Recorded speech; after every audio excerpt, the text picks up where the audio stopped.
Kia ora everybody. I'm Olivia Johnston from Nelson. I work at the Cawthron Institute as a marine ecologist. I'm here to share with you a little project I've been working on with Environment Southland, Otago Regional Council and Canterbury Regional Council with funding and support from MB Envirolink. So we've been working together to identify suitable time series ecological data sources that span the Covid-19 lockdown period when international tourism was halted in New Zealand. Yeah, the early days of the pandemic were quite a surreal time of drastic change for all of us, and one of the most impactful was being the almost immediate lockdown of nearly 60% of the global population.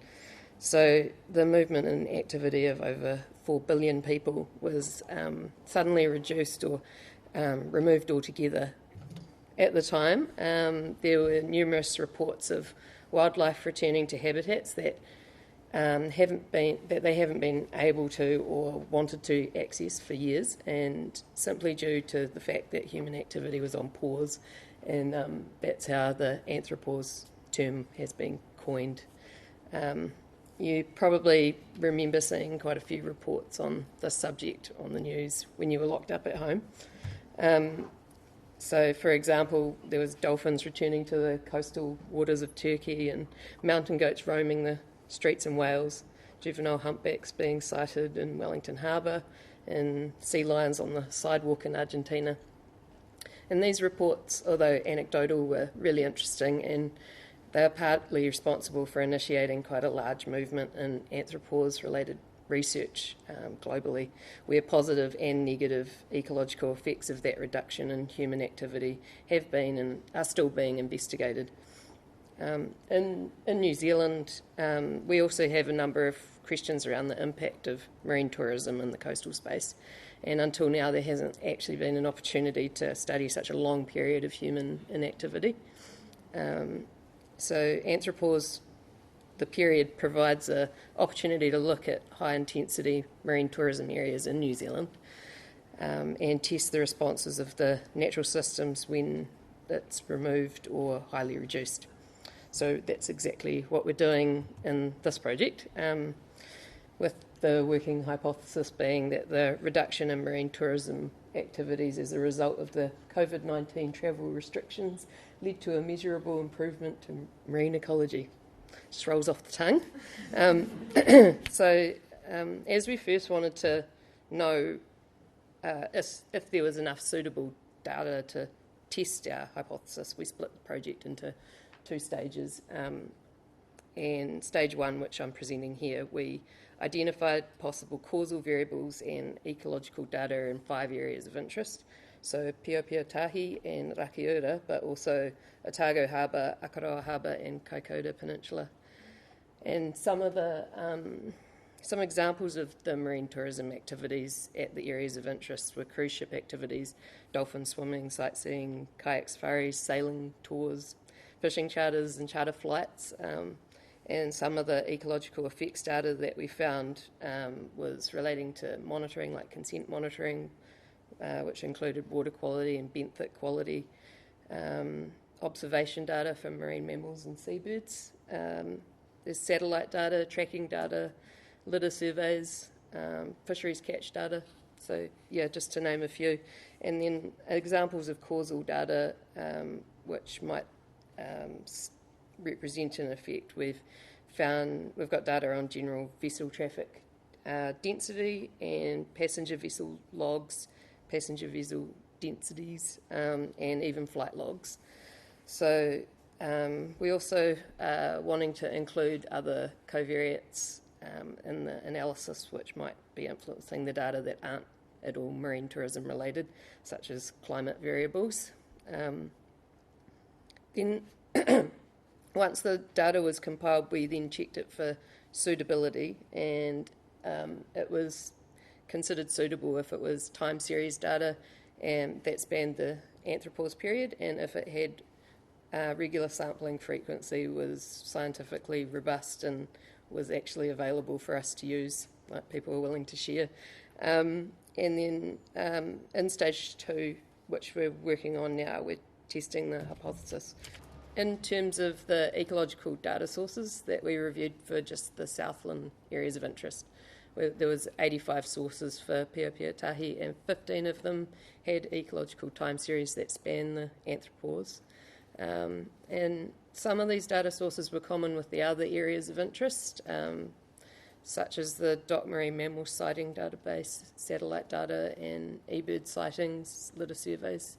And some are exclusively local, so the Meridian Physical and Biological Monitoring data set, and the wastewater treatment plant receiving water monitoring, and even the Tawaki project, which you heard about earlier. At Rakiura, there's similar sorts of data available. The other type of data that we're looking for is possible marine tourism related causal data. And I've got an example of that here. So just a preliminary look at this over the period. Passenger vessel density showed an overall decrease during the Anthropause, but there appears to be a lot of local operators still in the area as well, but not so much going on outside the sound. And similarly, at Rakiura, they had much the same pattern with a decrease in density during the Anthropause, particularly in the latter part of the period. But but there was also local operators still utilising the area as well. So this vessel traffic data is potentially a good causal data source for this investigation, as it's consistent across all of the areas of interest. But we're also hoping to include site-specific data, possibly the Milford Airport flight log if we can get access to it. As you can imagine, there's the task of obtaining the data and actually understanding individual data issues and ensuring we've got permission to use it is quite a labour-intensive process, which we're still working through. But on that note, it's been interesting hearing everyone else's talks before me, because now I'm already identifying some other ones that could span that period, which is really cool. That's stage one in a nutshell. And now that part of it's complete, we're moving on to the second stage, which is developing a conceptual data analysis model and crunching numbers. In stage two, we plan to clearly define the approach for testing the hypothesis, and it'll be using a multiple lines of evidence approach. And we'll also be wanting to answer some key research questions, and some of those are there any ecological effects attributable to the causal data? And if no effects are detected, what was that attributable to? Was it due to poor data quality? And what sorts of ecological and causal time series data could be collected, and what improvements could be made to existing monitoring to ensure we can actually detect marine tourism-related effects in the future. And the other thing is, how do our findings compare with international findings? For the last point, one of the places that we can compare our results is the Marine Anthropause Research Synthesis Project, which is an international repository for all of the Anthropause marine-related research. And they've got a goal of improving and informing marine conservation globally, and we can contribute to that. And once we've undertaken stage two of the research, we hope to share our results with everybody and the Synthesis Project, and perhaps even the Fiordland Marine Symposium 2025.